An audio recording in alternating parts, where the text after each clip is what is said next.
while we're waiting, I'd just like to say that abuse of anyone is not right. But this is a subject that is overlooked by most people, I think. Yeah. Okay, so, oh, that's okay, Jacqueline. That's good. That's good. So for those who just came in, we've sort of decided, and you can let us know if you have any objection to go ahead and recording and publishing this event. But if you have an objection because you want to share something personal that you don't feel comfortable sharing, then let me know, okay? And I'm doing that because I think that we might be able to reach an audience and expand the movement. And also, yeah, reach an audience, since I'm the only one who's going to be really speaking. So, but I want everybody to speak. I'm not saying that, but it tends to be me mostly. So let's see. So first, I want to tell you a little bit about the Truth and Democracy Coalition. It was formed to build a pro-democracy movement in America. We educate the public about disinformation, including propaganda that divides the sexes. We teach people to be critical about propaganda. We provide critical analysis of current events, social issues. We seek to build communities of people of different faiths and ideologies to defend and promote democracy locally, nationally, and globally.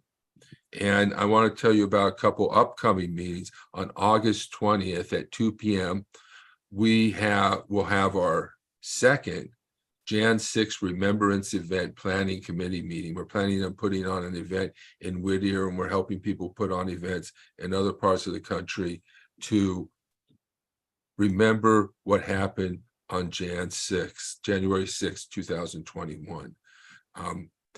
It's to remember the attempted coup and the insurrection against the United States Congress. And it's important to remember what happened, because if we let those actions of Donald Trump, for which he's now being prosecuted, thank God, finally, the wheels of justice have been so slow to turn, and everybody makes excuses for Donald Trump. Everyone wants to make an excuse for why they can't prosecute him. That's why he gets away with so much. And we don't want him to be a dictator for life. And if he wins, and he looks like he's going to win the Republican nomination, we really need to keep this in front of people's minds. He's still the front runner for the Republican nomination. So we're organizing an event in Whittier, and we're helping others organize events in their hometowns. So join us on August 20th at 2 p.m. and you can register for that at tinyurl.com/Jan6th 2024, and that 6 is 6th there. And then our next meeting of this group, the Nonpartisan Red Pill Men's Group, where we will be on September 3rd. So we're doing this monthly, and so to register for that, go to tinyurl.com/redpillmen. And then be sure to check out our YouTube page on YouTube, the Truth and Democracy Coalition. You can go to youtube.com/@Truth and Democracy Coalition. And I'm going to put all these links for you in the chat so that you can have them readily available to you.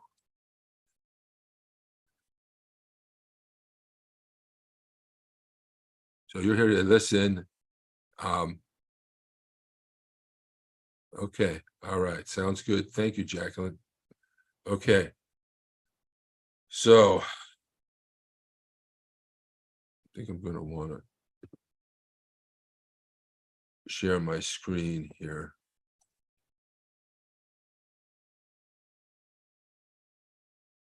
Let's see. So I guess what I'm wondering whether I should share my experience first or go. I don't know if you follow this. I did an episode on my sexual abuse history, and I went through a number of things. on it, a number of events, and you can find that on our YouTube page, on our audio podcast. But what happened recently was that something triggered a sort of a memory of something that happened after that I hadn't thought, and that's what a repressed memory, how it is. It's something you haven't thought about. I haven't thought about for a while. Suddenly remembering, and then it comes with a bunch of emotions. And after all of that, from if you listen to that show all the way into early adulthood, I'm in community college, and in dealing with these rememberings and I've been ruminating a lot. I've been, dating. It's bringing up, and I think women know this, it brings up a lot of these childhood issues. And then just writing out that list and telling everybody brings up issues. And so I'm in community college at this time, and I'm being asked to pose nude for this class. I'm being asked to pose nude in front of this class in a lecture hall, about 100 people, and they want me to pose nude. And it's sort of an involved story, but involves that they do this calendar of men, and it was supposed to be an art history or art appreciation class. And we got these lectures about how so respectful it was and all of that. But I was in the class, and I was put in the class. And so I was put in the class for a reason. Okay, maybe it transferred and I was okay, but I hated the class. There was nothing going on. What the teacher taught was wrong. I think they even had strippers come into the class. And to me, I found it very humiliating. And as somebody who had been through all that sexual abuse, I didn't want to stand up. I didn't want to be naked in front of 100 people. And I was afraid I would run away and cry. But there's another part of me that wants to have a thick enough skin to do these types of things, to think that it may lead to sexual activity, and maybe it could have, had I not been so traumatized. But it was systematic. In other words, I was targeted, and they pressured me, and it was asked repeatedly of me in front of other people. And then maybe something, I have the memories of, being let in and asked and offered money, and with 100 people in the freaking audience behind the curtain waiting for me. But I don't want to go into all those details. It was just, a systematic attempt to identify men at the school, at the community college, who they could include in their calendar, and to pressure me into that when there was no way I was going to do it. I was afraid I was going to start crying and run off the stage, and I did not want that. And I felt it was humiliating, and I felt that my saying no should have been respected, And then I found that, yeah, a lot of women maybe wanted to see me nude, but as far as dating, they just wanted to see a poor boy nude. They didn't want to go out. They want to date me. They want to have a relationship. So I didn't see it adding, and I have all this sensitivity about it just being a trick. And then to put this into some perspective, more recently, around when I'm 30 or 40 years old, I go to this singles trip to the river. And part of the singles trip to the river is this party where the boats hook up and the women are exposing themselves and stuff like that. And I didn't want to go. So I didn't go, because I didn't want to be sitting in a boat, in the back of a boat, reading a book, or swimming around. And this stuff triggers PTSD symptoms in me, and I don't like being treated like a chump either. That comes up from something that happened recently. But I didn't want to go. And so I didn't go. I went and played poker instead. And then the next morning I came down, and the guy who ran the group was pissed, apparently. And so he sat there, and then he had these women do it, flash me. And the guys were all like fucking dogs, and I was just close. I just blocked my view. I wasn't I thought, I can just sit here and nothing's going to happen. When it's over, it's over. And then I can lift my head up. And I thought about trying to lift my head up to look, but I thought, what are they going to see on my face, and what's going to happen if I do, and it's obviously not going to be pleasure. And then, but the guy, what are you doing? But his wife was there. And then all of a sudden I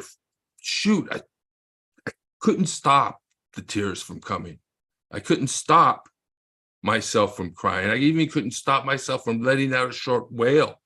And stop. And I actually, is that how that makes you feel? Yes, that's how it makes me feel. And I ended up just leaving because I didn't want to be crying in front of them. So, so those are two memories. It's very different from how probably a lot of men would react to that situation. And so this is the article. Sexual victimization by women is more common than previously known. And this is a 2017 article, but I ran across it by Laura Stemple and it's like Ian Meyer. And it's just some facts I'll go over, and then we'll see if anybody wants to talk about it. It says that the CDC, the Center for Disease Control, has some data that revealed over a 1-year period that men and women were equally likely to experience non-consensual sex, and most male victims reported female perpetrators. And over their lifetime, 79% of men who were made to penetrate someone else, a form of rape in the view of most researchers, reported female perpetrators. Unlike most men who experience sexual coercion and unwanted sexual contact, likewise, most men who experience sexual coercion and unwanted sexual contact had female perpetrators. So it says here, the biggest threat to women serving time does not come from male corrections staff. Instead, it's female victims are more than 3 times as likely to experience sexual abuse by other female inmates than by male staff. And in the juvenile correctional facilities, female staff are also much more significant a threat than male staff. More than 9 in 10 juveniles who reported staff sexual victimization were abused by women. And also, we know of hybristophilia and these women who get attracted to these criminal, violent men, and how prison staff, females, get involved with these men all the time. And then it says that that what they're reporting is consistent with feminist principles in important ways. And one is the common one-dimensional portrayal of women as harmless victims reinforces outdated stereotypes, which keeps us from seeing women as complex human beings able to wield power, even in misguided or violent ways. And the assumption that men are always perpetrators and never victims reinforces unhealthy ideas about men and their supposed invincibility. And also, about that they actually have feelings, and that these hypermasculine ideals can reinforce aggressive male attitudes and at the same time callously stereotype male victims of sexual abuse as failed men, or I might say as broken men. And be aware of the popular misconception that for men, all sex is welcome. Male victims often feel embarrassed to report sexual victimization.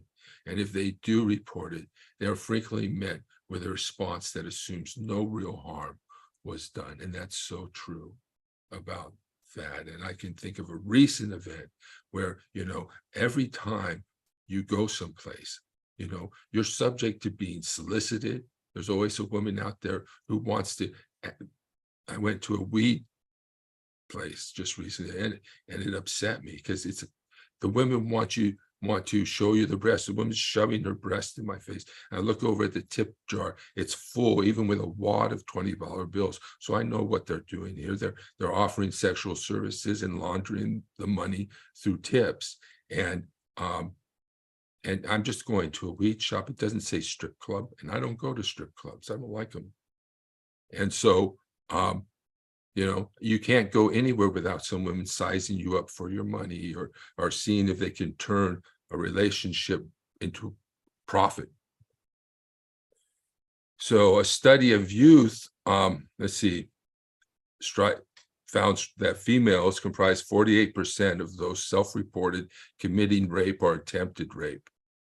And see, victims of female perpetrated sexual violence suffer emotional and psychological harm, just like victims of male perpetrated abuse.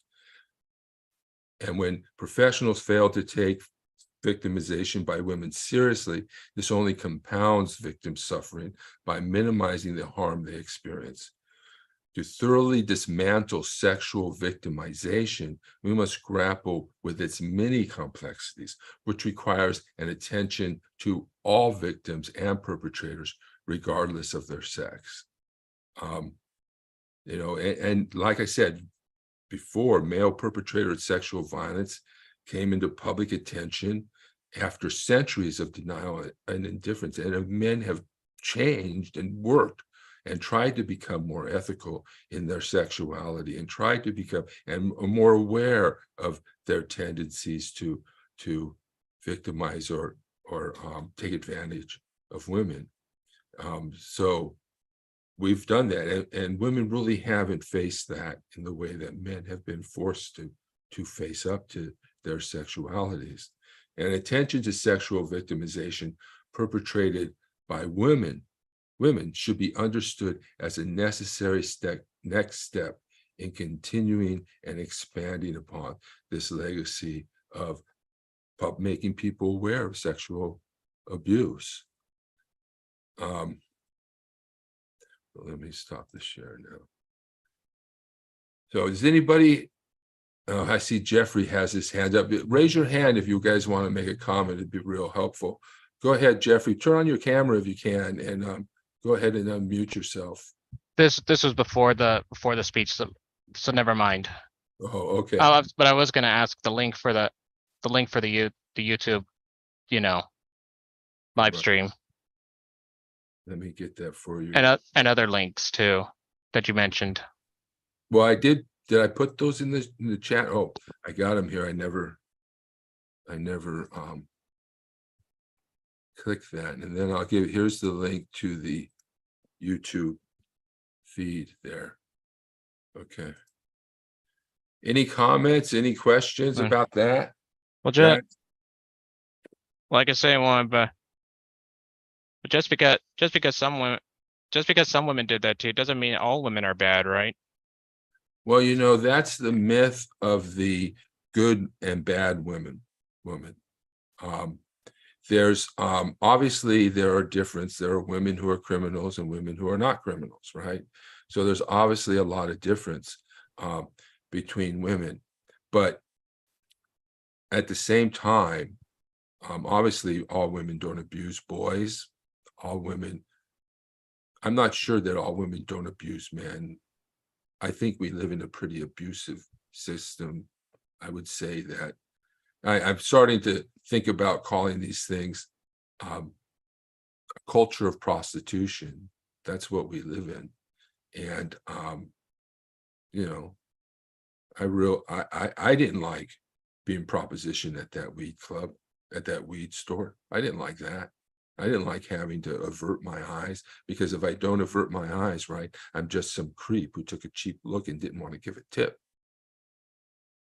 Right? Yeah. So, But still, that doesn't answer the question about I think if- there are fundamental things that are going on that are creating this sort of promiscuity in women that is abusive. And the very fact that a woman wants to make a profit off of her relationship with a man, wants to make sure that she financially benefits from that relationship. And they may deny that, but none of them want to marry someone who makes less money than they do. You know, and so many young women think that, you know, men should have to pay. They're always trying to get something. I just got propositioned by somebody who lives in my complex. I'm trying to meet women, you know, I'm looking for women.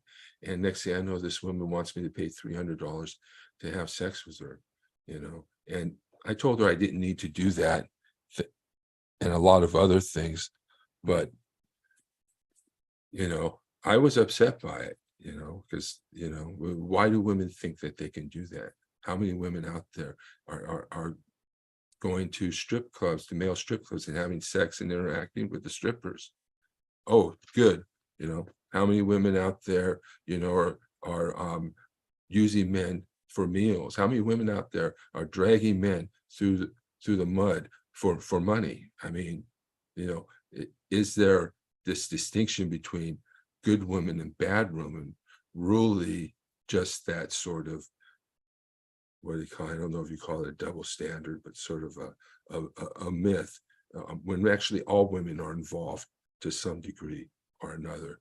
Okay, Dan, let's get you in here.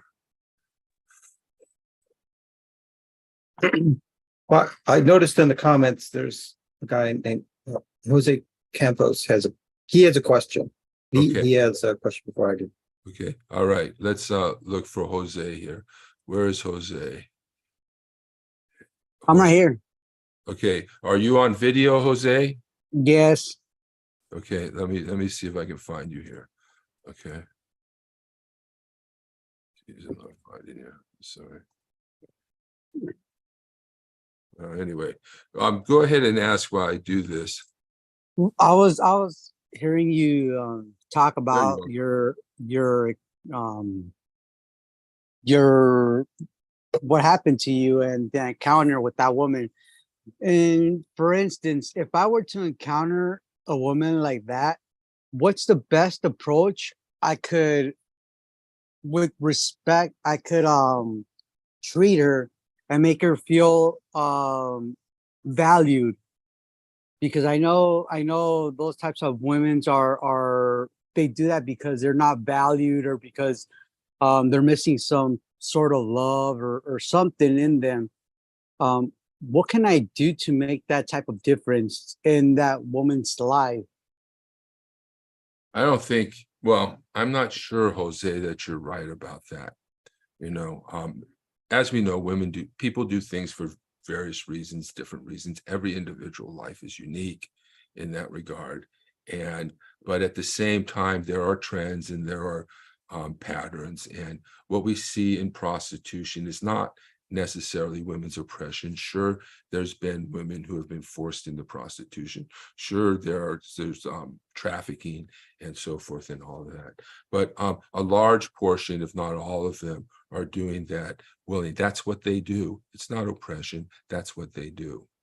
So, and what I did, I'll tell you what I did, and I ruminated about it, should I have said anything? What I did is I averted my eyes. I didn't look.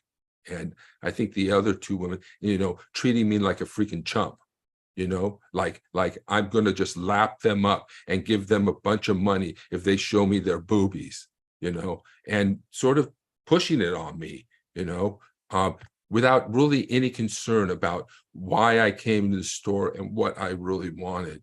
So I think there's something that I think your idea, Jose, of trying to be somebody who saves this woman, and that's what some in the manosphere call, and I'm not being derogatory, Jose, I just want to use this term, it's a Captain Save-A-Hole, that we can go out and just save these women, you know, who are basically abusing and using and manipulating and profiting and sticking money in their pockets. I don't know.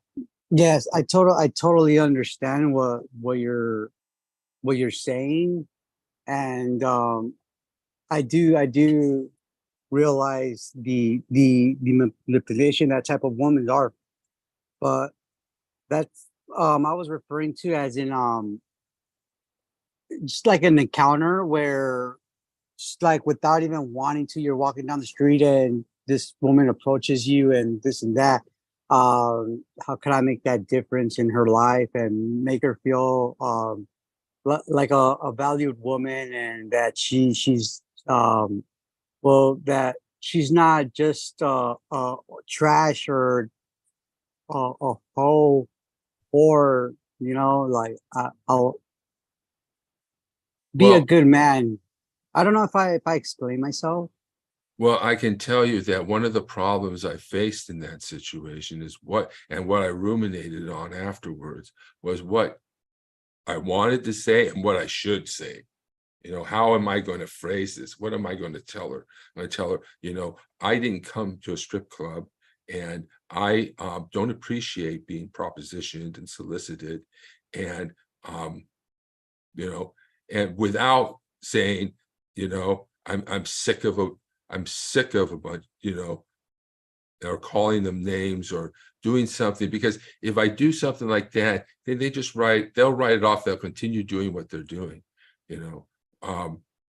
So I can't really come off and say, you know, something mean to them, because that's not going to help me. You know, it may feel good temporarily, but at the same time, I don't want to be accosted either and taken advantage of and pressured to give more money to them. You know, I don't want that either, and I really don't want them pushing themselves on me. You know, and I want some respect. I want some dignity. I want to be treated like a human being with respect. I'm not a dog. You know, I'm not trash. You know, and so, but what I did do is I've just finished filing a complaint with the marijuana cannabis board, or cannabis control, and who knows, I may go to the sheriff's department and report it, because basically the way that we need to take care of this is no more. Not all men want this. Just like the thing with me and the nude modeling, this woman thought she can get away with it because she got away with it for years. No man ever filed a sexual harassment charge about it. You know, they can do it because they can get away with it. And so to protect ourselves, number one, and also to change, you know, this idea that they can just go about selling their body to anybody because they're young and somewhat attractive, really doesn't, you know, it's not necessarily a good thing. It's not necessarily a healthy thing either, you know, but so you can get them out of that, but I don't think we can be Captain Save-A-Hole and save these women. I think that's not what we need to do. We need to protect ourselves from them in some ways, but we also need not to. We also want to be functional in the dating environment, and we want to be able to get along with women, and we want to be able to meet women, and we want to be able to be intimate with women, and we want to be able to have a good time with women too. So it's really a conundrum of trying to figure out how to respond to these things. But I think like my report of sexual harassment in that thing got that program closed down. And if I remember right, and all these memories coming, that there was a lot going on there. They were taking money, embezzling it from the school, selling the pictures to clubs in West Hollywood, and there's more going on, and so when you finally report it, then and actually take that action and stand up for yourself, then maybe that would have an educational effect.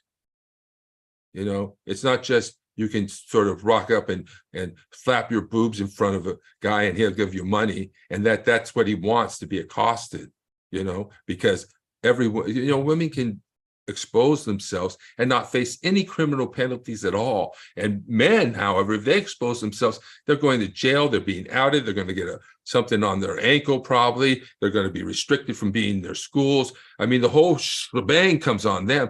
Women expose themselves and they get men cheering and yelping and nothing happens. But they need to be aware of where they do that and in what context and in what places it's appropriate and in what places you can get away with it.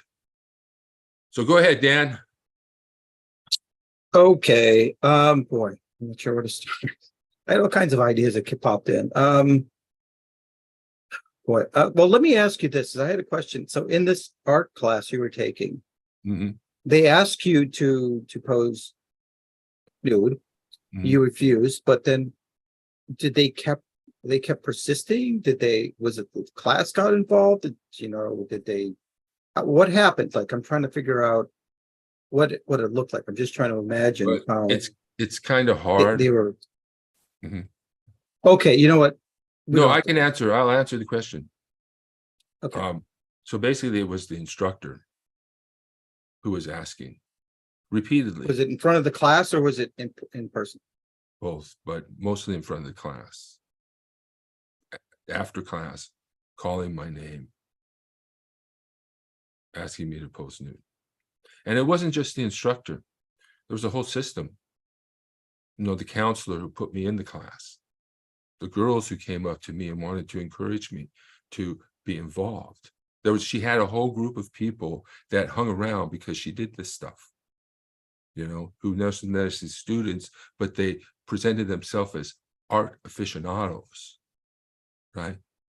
And so it was systemic. I got put in a class. I got put in another class, actually, where it was supposed to be the firefighting nude men calendar. So they were making money, apparently. But it was a systematic pressure that was applied, by staff.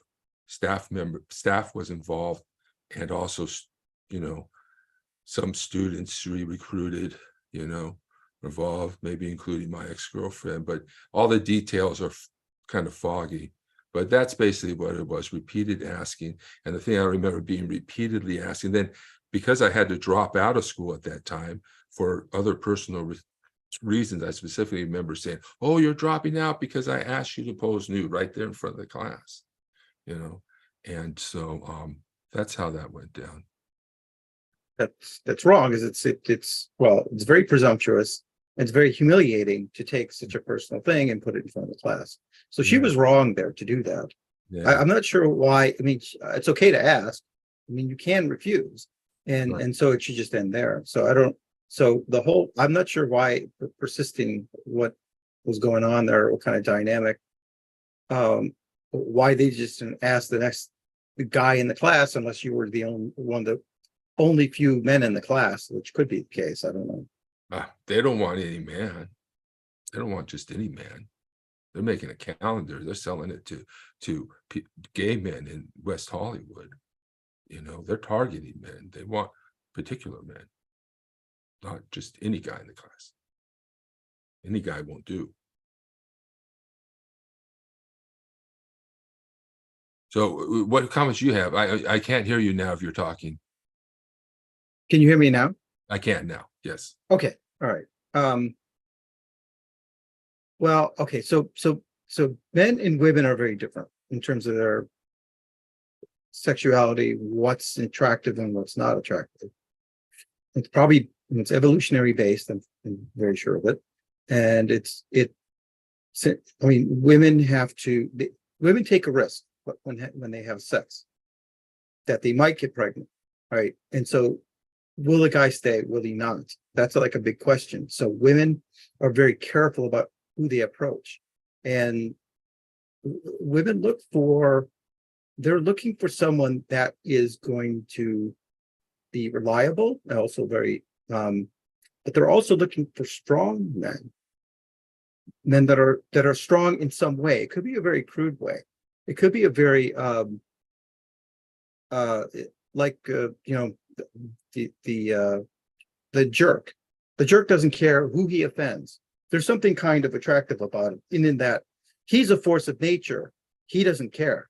And so women are like, well, I can work with that. And that's kind of attractive, because if he doesn't care, he can maybe fight for me and fight to protect me. I just need to sort of hone him a little bit into be a more, let's say, moral person that's going to protect the family and protect our whatever family we create. So women need space. Women need, and it kind of depends on the woman, how much space she needs, how much she needs and how much she doesn't. I don't know. There's all kinds of things that attract women. Like, money's attractive. Why? Because a guy made it and he knows how to get it, right? And so he's able to provide. So he's as a provider, right? But it also may imply that he's kind of powerful in some ways. Well, that's very attractive, because then he's an influencer. He can influence things. She can feel safe that they're going to work together to be on the sort of an upper scale, like maybe move up socially on the scale. Because when you move up in a hierarchy, you tend to be more protected.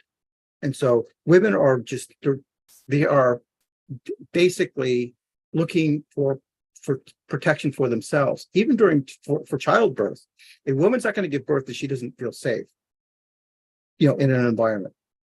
My wife does home births. My son was born. Home birth, midwifery, or when women want to give birth at home, it's because they feel safer at home.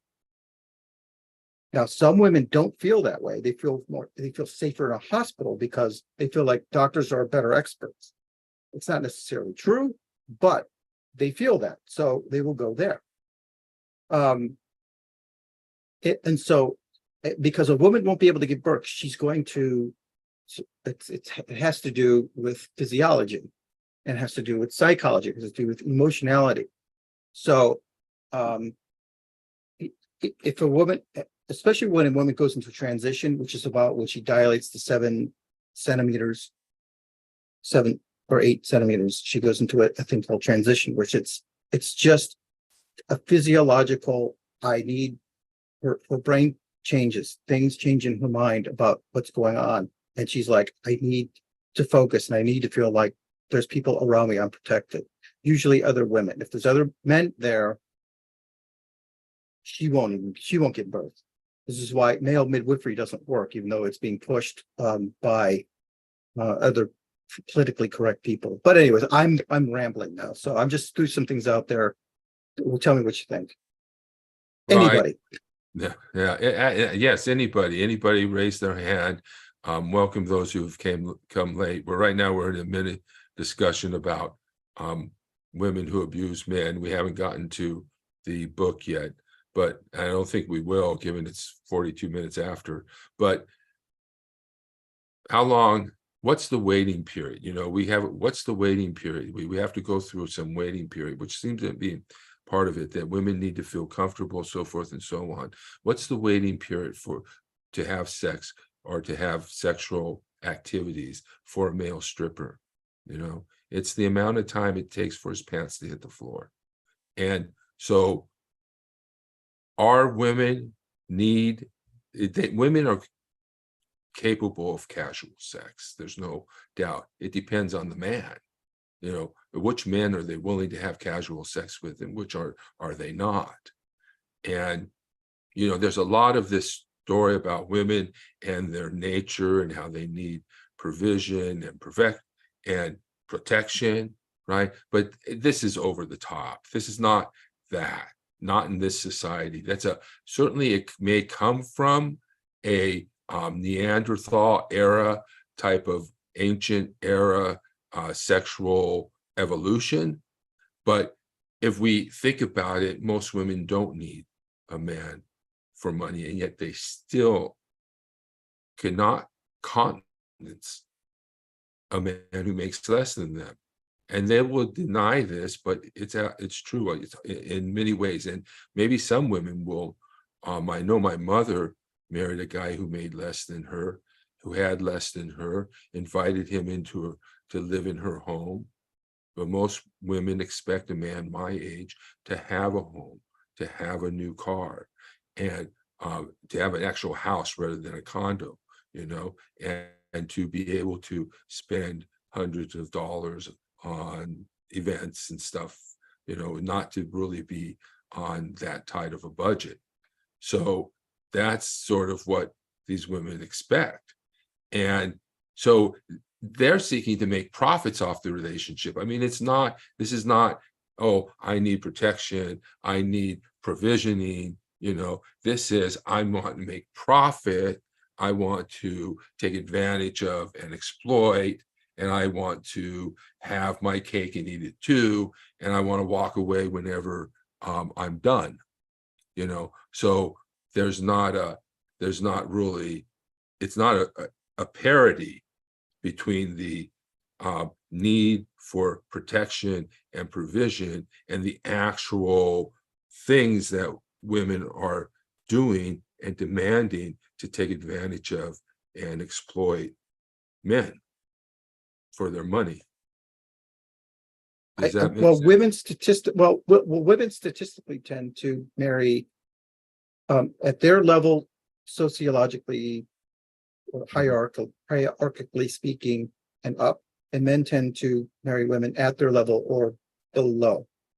So that's a real phenomenon that's statistically true, Yes, and but aren't it these kind of makes cultural sense. norms? What's up, Brendan?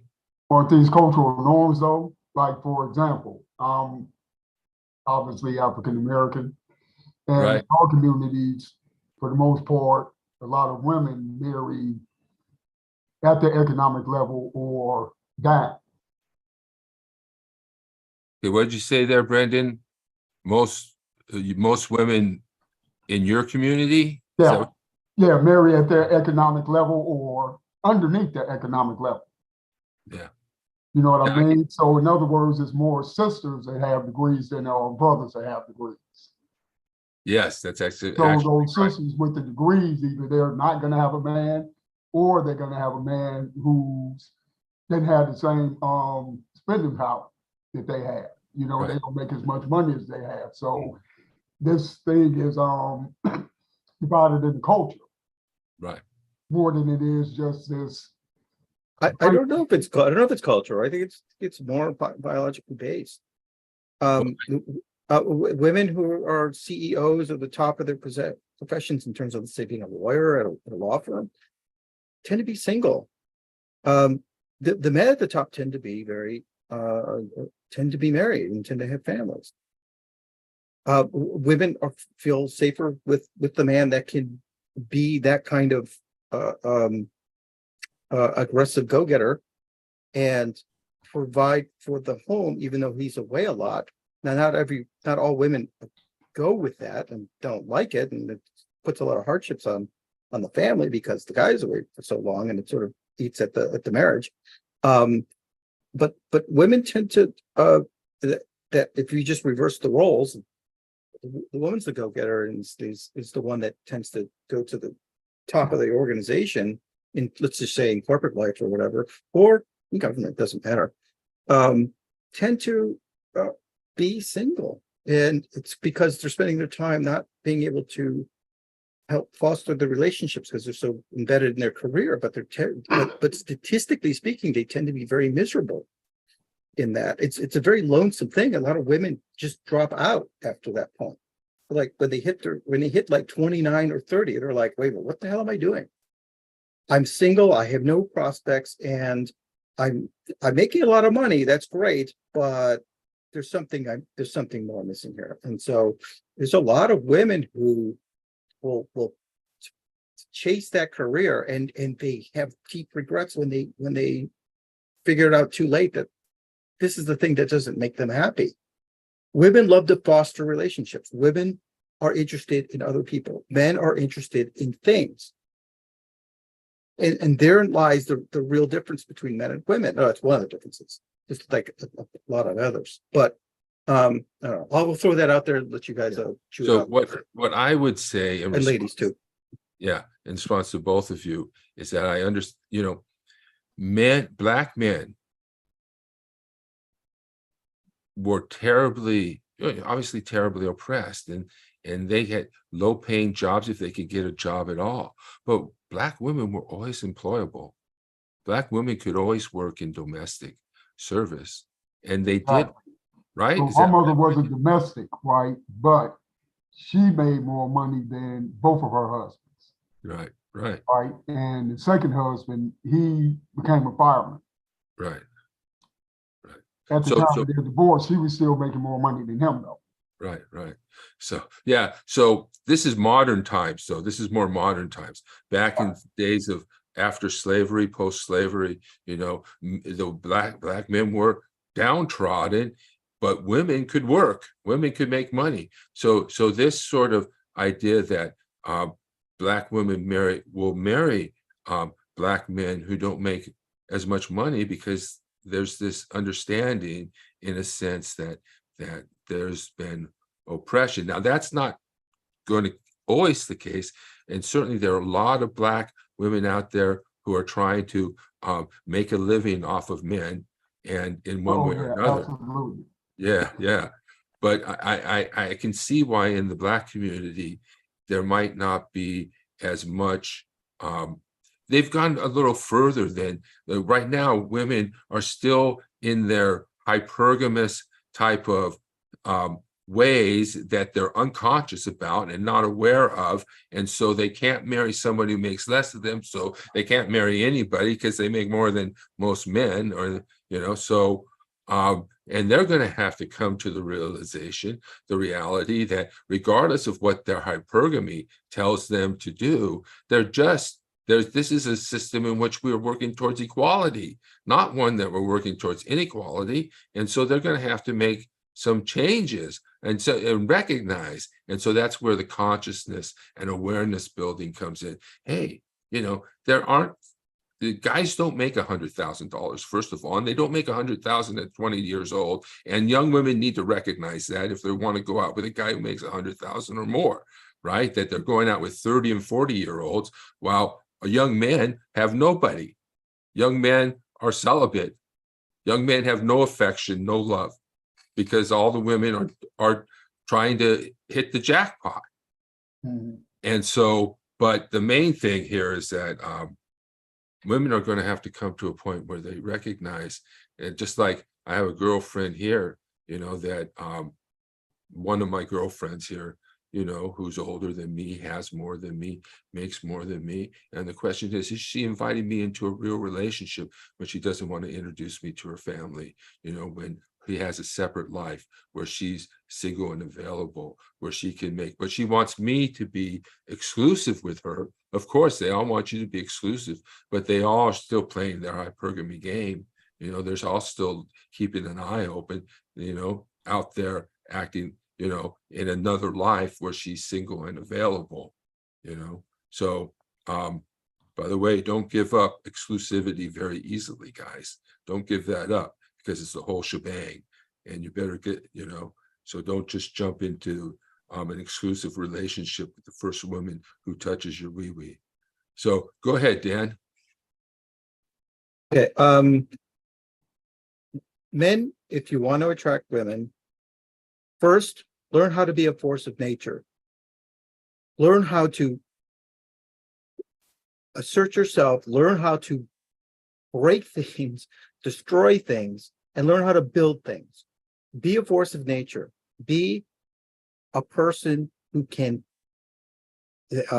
be able to influence your world. Be a leader. Take a passionate stance on something, and then go after it with abandon.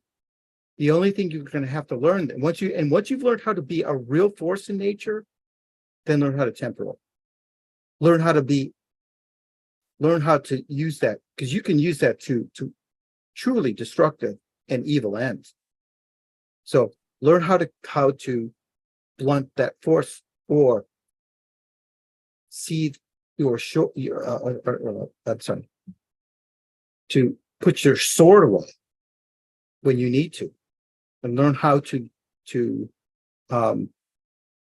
good and hone your skills towards good. Take the leadership position. If you take the lead on something, women will make it very known. They like that. So do what you can on your side. Build up yourself. That's my advice for men. Women need to do it themselves too, but they have to do it on their own in the other term. And that's good advice. That's good advice, Dan. I think, and one thing to recognize is that we can all do things to make ourselves more attractive to women. And we should, there are a lot of dating coaches on there, lose some weight, go to the gym, exercise, take care of yourself, wear clothes that fit, wear nice clothes, as best you can, do the best you can with what you've got. Now, there's this tendency out there to say, oh, so in the sexual marketplace, there's a 1%, just like in the regular marketplace. It's a capitalist system, and it serves the 1%. Hypergamy serves the rich. That it's women who might want on the day want to talk about equal rights and helping the poor and helping the animals, and in the evening they want to go screw the 1% and serve the 1%. So that's what's going on there. So this sexual marketplace, with that 1%, I forgot what I was going to say from there, but is just as exploitative as any other. And we need to do whatever we can to make ourselves better looking, so we can at least get into that top 20% where women will actually take a look at us. So yeah, we have to be very concerned about trying to improve ourselves. But the idea that somehow we're going to get all these women and everything's going to change for you if you are one of the one. Well, if you are one of the 1%, certainly everything's going to change for you. But if you're not, we still have to face this situation, and we still have a situation to deal with. I mean, this situation, dating situation, is bad, and the culture of prostitution, is really divisive. And we've got people out there saying men are dogs, women saying, and men even agreeing with men are dogs, men are trash, men are garbage. So, so we need to stand up for ourselves in a way that's pro-feminist and also pro-women, not anti-women, but also stands up for ourselves and demands equal protection of the law, and not let, just sick and tired of women hitting me up for money, of women trying to make a profit off of relations, of women questioning me about my income, my job. I'm sick and tired of it. I knew at a young age that there are men women marry and men women like to have sex with and do. And I knew those two, and I became the one that they like to have sex with and never got married, And so that was my goal.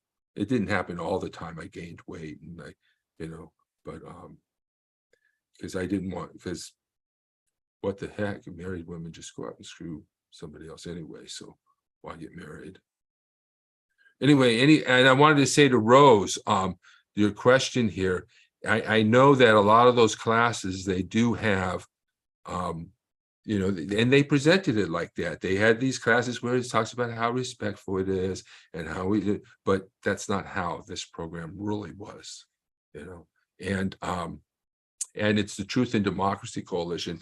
I'm doing this myself, Rose. So we're just trying to reach out, sort of develop a different way of this red pill stuff is important for men, and it shouldn't just be conservative men who get it.